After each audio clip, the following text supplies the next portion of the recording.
Now, it's one thing for people to see you on television, see your pictures on Instagram, maybe see videos of you on Snapchat, that sort of thing. And it's another for them to see you in real life.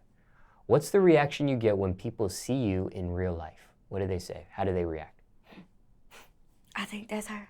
I think that's her. Like, they literally just whisper to each other, and then I keep walking, and then they'll probably follow me or something and be like, can I take a picture? And I'd be like, y'all could have just asked me. But some people, they just ask me off the rip, like, young lady, can I take a picture? Or mostly what everybody tells me is, I'm so tiny. Like, you so little. You look so much littler in person. But, yeah, that's about it. Now, what is your opinion of social media today? What do you make of it?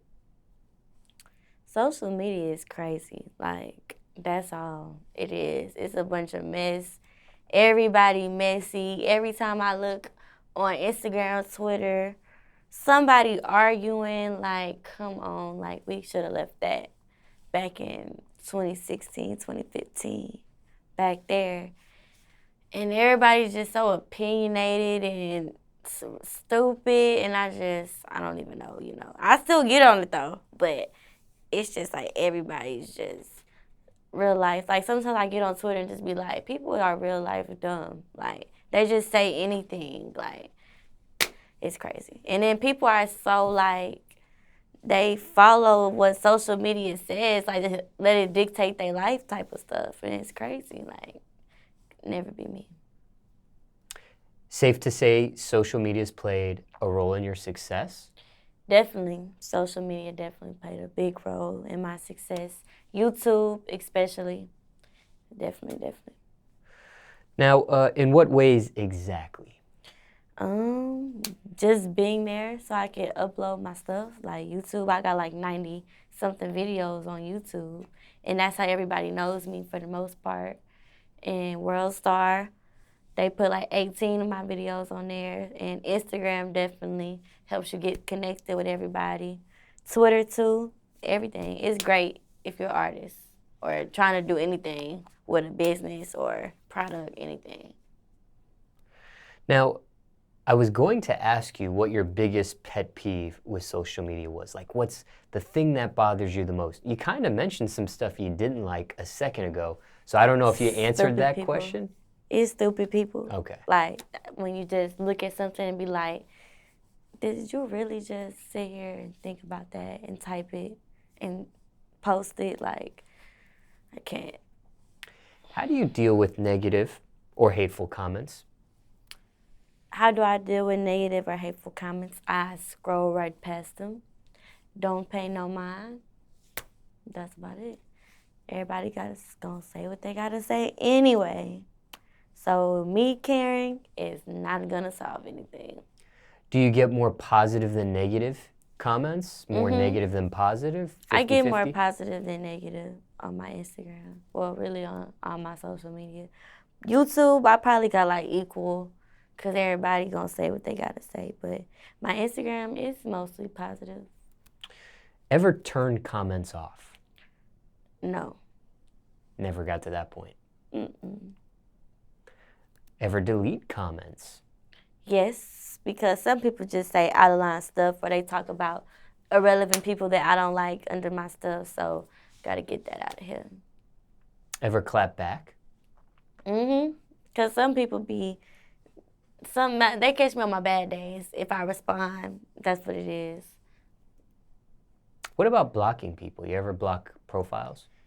Like every once in a blue moon, if they just being that irritating, like if they go on my page and just like do a spam of some negative ass shit or something, then I'm gonna block you because you need to go. Ever unblock somebody you blocked previously and put them back in general population, or is it like a zero tolerance policy? Once you're there and blocked, you're there. I used to do that. I only like do that with like people that I know type stuff, never like a stranger or something like that. Now, when it comes to comments, sometimes it might not be the best comment or the most positive, but it's not negative either. It's constructive criticism. Do you know the difference between constructive criticism versus maybe a negative or hateful comment? Yes, I know the difference. But either way, I don't know you, so I don't need you trying to come on my page trying to tell me what I need to do and what I don't need to do. Because you don't have no place to say that to me. So I don't like that either. Like, if you don't have nothing nice to say, then keep it moving.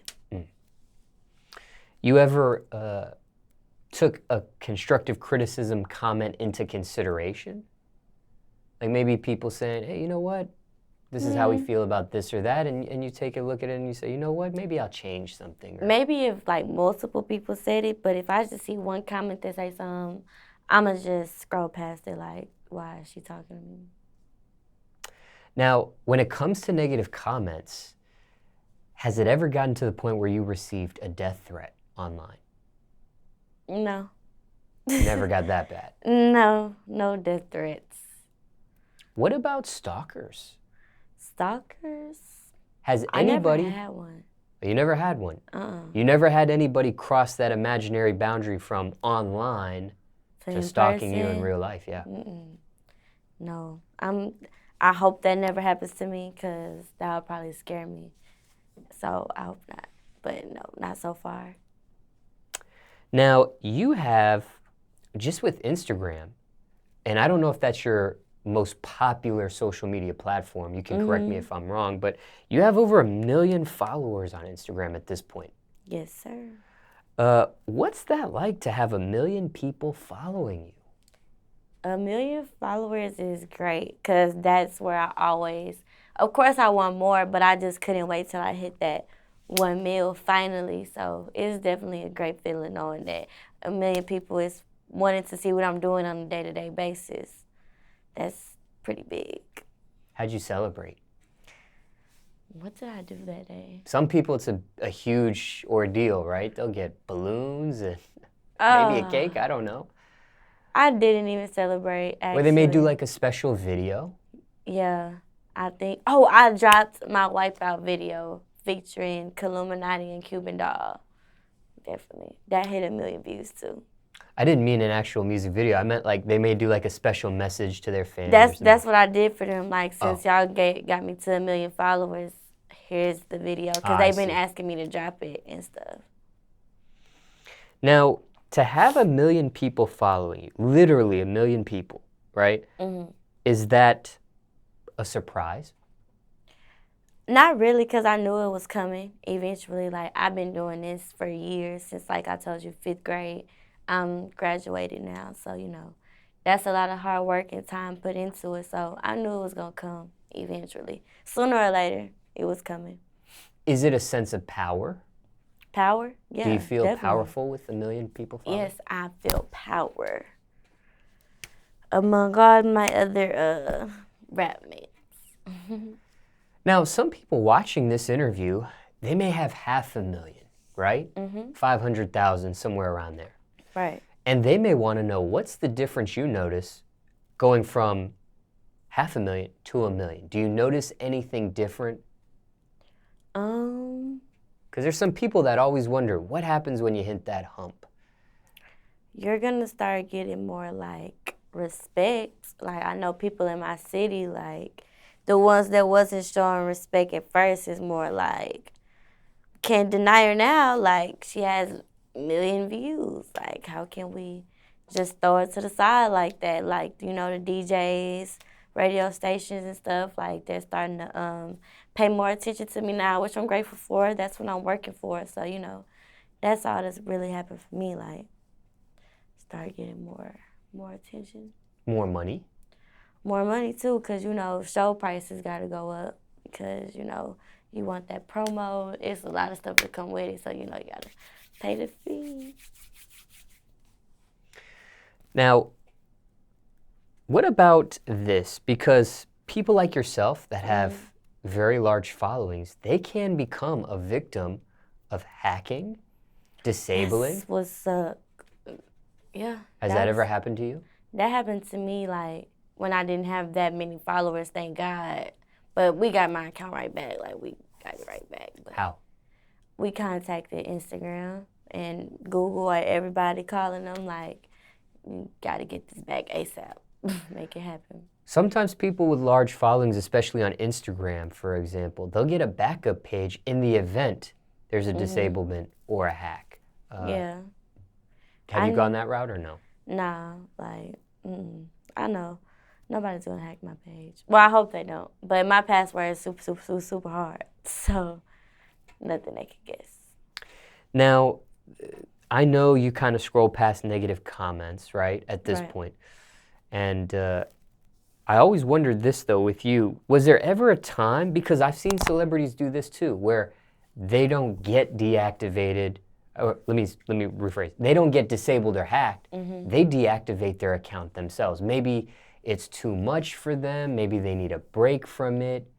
With any of your social media platforms, have you ever felt like that? Ever gotten to that point? I never wanted to deactivate my account because I'd be too scared to lose all my followers. Like, I need all of it. Social media never got too much for you where you needed, and I've heard people do this, they'll take a social media break, a detox. I've talked to somebody that actually fasted from social media for 45 days. That's crazy. But my mom, she actually just, when I was younger, she would like limit the amount of time that I spend like looking at comments and looking at my stuff sometimes. But as I got older, like, I've been good. Like, that stuff don't bother me at all. What's up with Snapchat? Are you still on Snapchat these days? Every now and then, because I don't like that update that they did. Like, it's too hard to watch people's stories now, and I just get confused. So I just really be on Instagram the most because, you know, Instagram got filters now and stuff. So I'm cool. Just curious, when you do pop up on Snapchat, is it the same screen name as your Instagram or is it different? It's different on Snapchat. Yeah, it's just Lyric as my screen name, I think. When you do jump on Snap, do you ever check your messages on there? Yeah, but I got it to where only my friends can send me messages, like no, like random people or nothing. No strangers? No strangers. Now, when it comes to Instagram, and you mentioned Instagram stories, they have filters, just like what Snapchat does.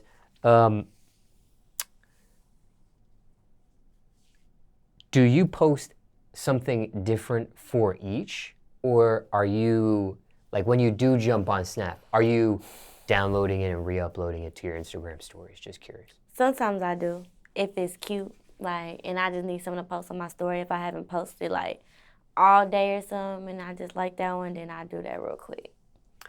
What about Instagram Live? How often do you jump on there? I get on live a lot. Like whenever I'm feeling cute, I just hop on there like, hello. Ever hit top live? I hit top live every time. Now, I've seen some people go live from some very unique locations. What's probably the most unique location you've went live from? Most unique? Yeah. Anything out of the norm? When Travis Scott got the key to the city, that was pretty live. Oh, that was nice, sharing it with all your followers. Yes, yes. He from the same part I'm from, Mo City. Now, okay, with all these social media changes, because, you know, we talked about how Instagram Stories is kind of doing what Snapchat does. And you got Instagram Live, which is kind of, you know, doing what Facebook Live does or Periscope and that sort of thing. Do you think Twitter can survive all these social media changes? Yeah, but I'm mad at Twitter because they just did something to my account that I don't like. But as far as social media wise, they good. Like, people still get on Twitter. Like, people my age, probably not like the youngest, but older people are definitely still on Twitter on a day-to-day basis. How often, before they had this little issue with you, how often were you jumping on Twitter? Every day. I make sure I get on all my social media every day. At least once? Yeah, gotta do something on there. Same screen name as your Instagram, your Twitter? No, my Twitter is @lyrical, not the real Lyric Michelle. I only had to put the real Lyric Michelle because I had so many fake pages. Like, before the rap game, I kid y'all not, like, I had like over like 200 fake pages. It was crazy, so I couldn't use Young Lyric or Lyrical or nothing. And so, like, got the real nigga, Michelle. And that was before I got verified, so all the names was taken. Now, what about your parents? Mm-hmm. Are they on social media? My mama is crazy. She gets on Instagram through like Safari.